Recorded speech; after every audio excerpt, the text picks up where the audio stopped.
TV prime news चुनाव विकास और समीकरण में आपका स्वागत है। मैं हूं मनीष उपाध्याय। आज हम लोग हैं ग्राम पंचायत राज इनरवा फुलवार में और हमारे साथ हैं यहां से पंचायत समिति सदस्य के उम्मीदवार, महिला उम्मीदवार हैं लेकिन उनके पति ब्रजकिशोर सिंह जी हैं और हम उनसे बात करेंगे।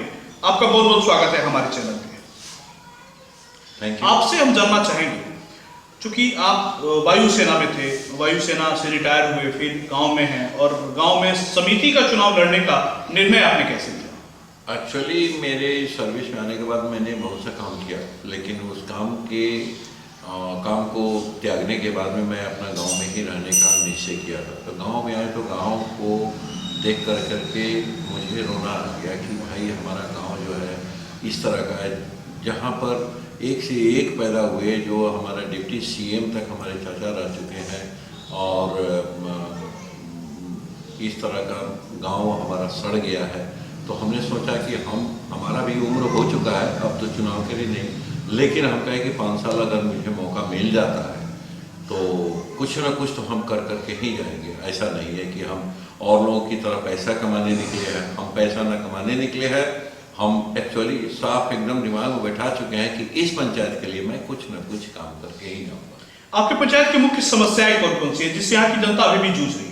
मुख्य समस्या है कि यहाँ पर सबसे बड़ा तो चीज़ है कि हमारे यहाँ पैदावार इतना, जिसको कहा जाता था कि देश कहीं में होगा जहाँ भात न पूछे कौआ, यहाँ चावल की खेती इतनी होती थी और हमारा इस समय पैदावार बहुत कम हो गया है।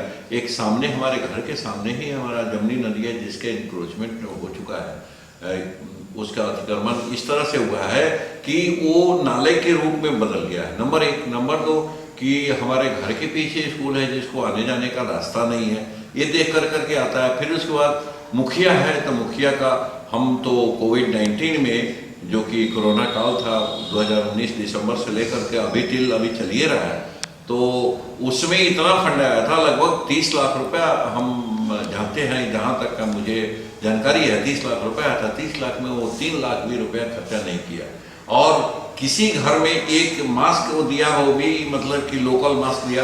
एक्चुअली मास्क जो होता है N95 मास्क होता है सबके लिए, वो जो कि वो भी मैंने 2 बार 3 बार यूज करने के बाद थ्रो कर दिया जाता है, लेकिन वो N95 ना देकर करके एक लोकल मास्क बांट गया और एक छोटा सा किया, उसके अलावा कुछ नहीं किया। इवन डस्ट मतलब जो होता है कि वेस्टबिन होता है, डस्टबिन नहीं, वेस्टबिन बांटने के लिए बोला गया, अभी भी वेस्टबिन आज तक नहीं बताया। जितने भी फंड आता है मुखिया उसको एक तरह से खा चुका है। आपके चुनाव का मुख्य एजेंडा क्या है? किस एजेंडे पे चुनाव लड़ रहे हैं?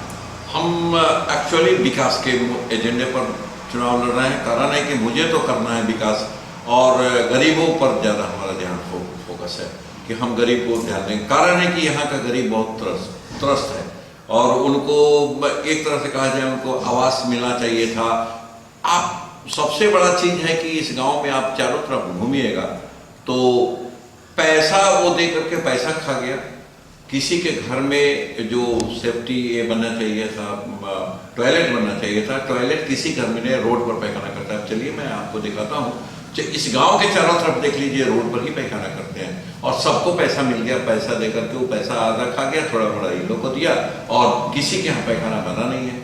नंबर 1। नंबर 2 इंदिरा आवास है, गरीब सब। अब चलिए मैं हमारे गांव के बगल में ही है, हमारे गांव में हरिजन है, जो मेरे जमीन, मैं अपना जमीन, मेरा जमीन आज भी मेरा उन हरिजनों के लिए बचा हुआ, जो कि जाते का चमार है लोग, हरिजन ही बोलना उचित है। कारण है कि आज के डेट में हम चमार या उर्दू शादी इस तरह से भाषा इस्तेमाल नहीं कर सकते हैं। तो वो लोग हमारे ज़मीन में बसे हुए हैं, उन लोग के लिए उनका इंदिरा आवास नहीं मिला है, किसी को ठीक तरह से नहीं बना है। और यहाँ हमारे कुर्मी हैं, कहाँ कुम्हार है, वो जो पॉट मिट्टी का बर्तन बनाते हैं, उन लोग को किसी तरह वो झोंपड़ी में जीवन यापन कर रहे हैं और वो लोग रात में उनके बच्चे, औरतें, बेटी सब खुले में पैखाना कर रोड पर। अपने पंचायत की जनता से क्या अपील करेंगे आप? हम जनता से एक अपील करेंगे कि आप वोट उसी को दो, ईमानदार को दें जो आपके लिए काम कर सके। बस मैं उनसे अपील यही कर रहा हूँ और मैं ये भी अपील कर रहा हूँ कि आप अपने को बेचे नहीं और किसी भी हालत में आप वोट दे तो एक ईमानदार इंसान को दे जो कि आपके लिए काम करे।